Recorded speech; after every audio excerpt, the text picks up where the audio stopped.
اعوذ باللہ من الشیطان الرجیم بسم اللہ الرحمن الرحیم معزز حاضرین السلام علیکم ورحمۃ اللہ وبرکاتہ۔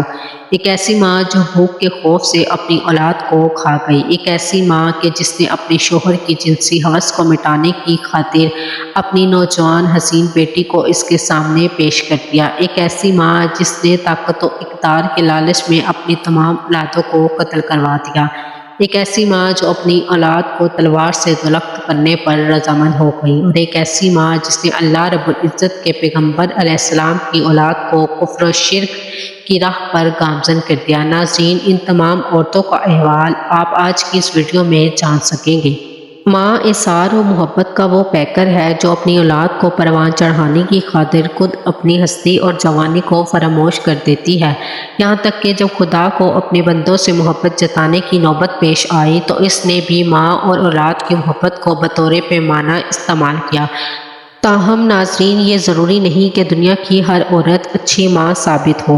تاریخ انسانی میں کچھ ایسی سیاہ کردار کی حامل مائیں بھی گزری ہیں کہ جن کا ذکر رب کائنات نے اپنی نازل کردہ الہامی کتابوں میں بھی بیان فرمایا ہے تاکہ آنے والی امتیں ان سے عبرت حاصل کر سکیں۔ تو چلیے آپ کو الہامی کتابوں میں درج چند ایسی عورتوں کے واقعات بیان کرتے ہیں کہ جنہوں نے ہوسی دنیا میں مبتلا ہو کر اپنی اولادوں کو بھی نہ بخشا۔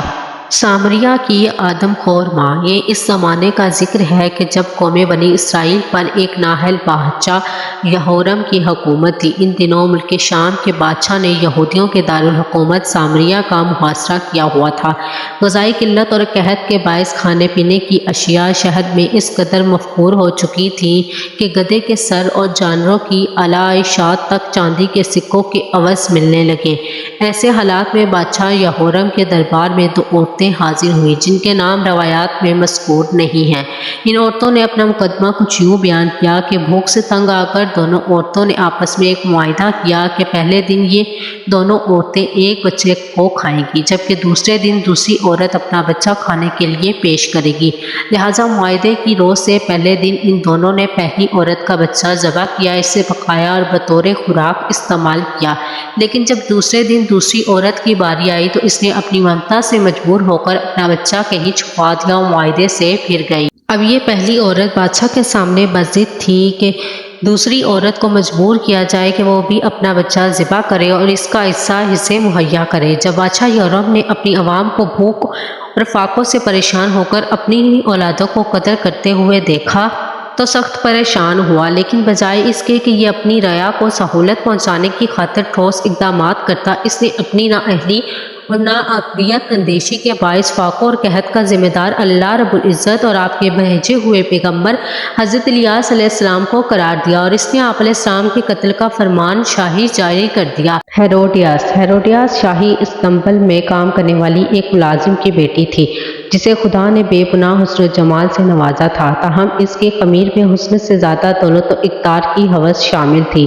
ہیروڈیاس نے ابتدا میں قوم بنی اسرائیل کے شہزادے فلپ کو اپنے دائمی محبت میں گرفتار کیا اور اس کی بیوی بن گئی، لیکن جب اسے یہ پتہ چلا کہ حکومت کا سب سے مالدار اور زرخیز فلپ کے بھائی اینٹیپاس کے حصے میں آیا ہے تو یہ فلپ کو چھوڑ کر اینٹیپاس پر ڈورے ڈالنے لگی، یہاں تک کہ ہیروڈیاس کے حسن کا اسیر بن کر اینٹیپاس نے اس دور میں رائج رسم و رواج کے خلاف جا کر اپنے ہی بھائی کی بیوی کو اپنے حرم میں داخل کر لیا۔ ناظرین، یہ وہ دور تھا جب حضرت یحییٰ علیہ السلام، جنہیں اہل کتاب جون دا بیپٹسٹ کے نام سے بھی پکارتے ہیں، قوم بنی اسرائیل میں دعوت حق کی تبلیغ کا فریضہ انجام دیتے تھے۔ حضرت یحییٰ علیہ السلام نے ہیروڈیاس اور اس کے شوہر اینٹیپاس کے اس عمل کی مخالفت کی۔ یہی وجہ ہے کہ ہیروڈیاس آپ علیہ السلام کی جانی دشمن بن گئی۔ اس نے اپنے شوہر کو حضرت یحییٰ علیہ السلام کے قتل پر اکسانے کی ہر ممکن کوشش کی، لیکن اینٹیپاس نے اللہ رب العزت کے پیغمبر کے خون سے اپنے ہاتھ رنگنا نہیں چاہتا تھا، لہٰذا یہ اپنی بیوی کو ٹالتا رہا۔ اپنی ناانا اور غرور و تکبر کی آگ میں جلتی ہوئی ہیروڈیاس نے خود اپنی ہی بیٹی جس کا نام سلوما تھا، یہ اس کے پہلے شوہر یعنی فلپ سے پیدا ہوئی تھی، یہ حسن و جمال میں اپنی ماں سے بھی 2 قدم آگے تھی۔ हेरोडियास ने एंटिपास को रुझाने और इससे अपनी बात मनवाने के लिए अपनी ही बेटी सलोमा के हुस्न का इस्तेमाल किया। हेरोडियास ने खुद अपनी ही बेटी को बरहना और शर्मनाक रक्स की तरबियत दी और इसे बादशाह एंटिपास के सामने पेश कर दिया। हुस्न परस्त बादशाह एंटिपास सलोमा के जलवों की ताब ना ला सका, यहाँ तक कि इस बदबख्त बादशाह ने अपनी ही भतीजे की इमां पर हज़रत याह्या अलैहिस्सलाम का सर कर्म करके इसके सामने पेश करने का हुक्म जारी करवा दिया। लिहाजा ये दोनों बदकार माँ और बेटी अल्लाह रब्बुल इज़्ज़त के एक बुरगज़ीदा नबी की शहादत की वजह बनी। कातिल फाहिशा। हज़रत सुलेमान अलैहिस्सलाम के ज़माने में किसी कहबा खाने में दो फाहिशाएँ यानी जिस्म फरोश औरतें रहा करती थी।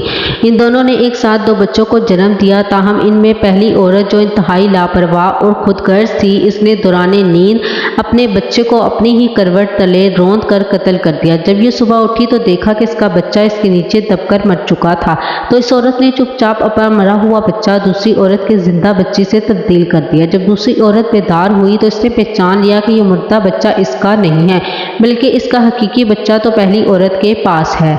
ये अनोखा मुकदमा हज़रत सुलेमान अलैहिस्सलाम की अदालत में पेश किया गया, जो अपनी फहमो फरासत में कोई सानी ना रखते थे। यह मामला सुनकर हज़रत सुलेमान अलैहिस्सलाम ने यह हुक्म जारी किया कि जिंदा बच्चे को दो टुकड़े करके दोनों औरतों को दे दिया जाए। बादशाह की ज़ुबानी यह हुक्म सुनकर बच्ची की हकीकी माँ फ़ौरन अपने मुतालबे से दस्तबरदार हो गई, जबकि नकली माँ अपनी चोरी पकड़े जाने के डर से खामोश रही। हज़रत सुलेमान अलैहिस्सलाम ने इन औरतों के रद्द अमल के ज़रिए बच्चे की असल माँ का पता मालूम कर दिया और बच्चा इसके हवाले कर दिया, जबकि वो औरत जो अपने बच्चे की कातिल थी इसे इस दौर में राइज कवानीन की रोह से सजा सुनाई गई। नाइमा या वाइला। मुख्तलिफ रवायात की रोह से वाइला या नाइमा हज़रत नूह अलैहिस्सलाम की ज़ौजा का नाम था। कहने को तो ये अल्लाह रब्बुल इज़्ज़त के एक बुरगज़ीदा नबी की बीवी थी, लेकिन दर पर्दा ये अपने शोहर के खिलाफ जाकर कुफ़ार व मुशरिकीन की मदद करती।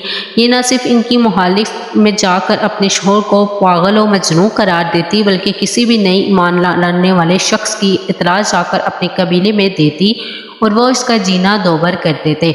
हज़रत नूह अलैहिस्सलाम का एक बेटा किनान, जिसका नाम बाद मुफस्सिरीन याम भी बयान करते हैं, ये अपनी माँ के बहकावे में आकर कौम नूह के दीन पर चल बैठा।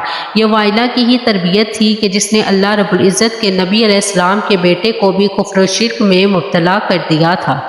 हज़रत नूह अलैहिस्सलाम का ये बेटा इसी तरह हालत कुफ्र में दुनिया से रुखसत हुआ, जबकि इसकी माँ यानी हज़रत नूह अलैहिस्सलाम की बीवी का जिक्र रब्बे कायनात ने आने वाली उम्मतों के लिए अपनी किताबों जैसे कुरान पाक, तौरात और इंजील में बयान फरमाया है। अतालिया। हज़रत इलियास अलैहिस्सलाम के ज़माने से ताल्लुक़ रखने वाली मलका जज़ाबील की बेटी, जिसका नाम अतालिया था, जब ये सल्तनत यहूदा की मलका बनी तो अपनी माँ से भी ज़्यादा सरकिश, बुतपरस्त और सफाक साबित हुई। ताहम सरहद पर बसने वाले वहशी कबाइल के हाथों कैदोबंद और तशद्दुद की अज़तें बर्दाश्त करने के बाद ये खुदाए वाहिद पर ईमान ले आई, लेकिन ये ज़्यादा अरसे तक अपने ईमान पर कायम ना रह सकी और दोबारा बुत परस्ती की जानिब लौट गई। इसने अपनी बेटी और यहूदियों के बादशाह अख्जिया को भी बुत परस्ती के रास्ते पर डाल दिया। अख्जिया के खुद अपने ही सिपह सलार के हाथों कत्ल हो जाने के बाद इसने बराह रास्त कौम बनी इसराइल पर हुक्मरानी शुरू कर दी। ये मलका हवस और इक़्तिदार में इस कदर अंधी हो चुकी थी कि इसने अपने बेटे की तमाम औलादों को कत्ल करवा दिया। बाल की पुजारन मलका तालिया ने कौमी बनी इसराइल पर जुल्म व बर्बरियत की इंतहा कर दी थी। ताहम इसका एक पोता जो किसी तरह इसके कत्ल आम से महफूज रहा, कौम बनी इसराइल ने इसे तख्त पर बिठा कर तालिया को बरतरफ कर दिया। मलका तालिया की मौत अपने महल के बाहर एक मजमे के हाथों इंतहाई दर्दनाक अंदाज में हुई। उम्मीद करती हूँ कि आपको हमारी ये वीडियो अच्छी लगी होगी, और अगर आपको हमारी वीडियो पसंद आई है तो हमारे चैनल को ज़रूर सब्सक्राइब करें, बेल आइकन के बटन को भी दबा दीजिएगा ताकि हर नई आने वाली वीडियो आप लोगों तक पहुंच सके। इस वीडियो को अपने दोस्तों और रिश्तेदारों के साथ भी ज़रूर शेयर करें। इसी के साथ मैं आप लोगों से इजाज़त चाहती हूँ। अपना और अपने प्यारों का बहुत ख्याल रखें और अल्लाह और उसके रसूल सल्लल्लाहु अलैहि वसल्लम से बहुत मोहब्बत कीजिए। खुदा हाफिज़।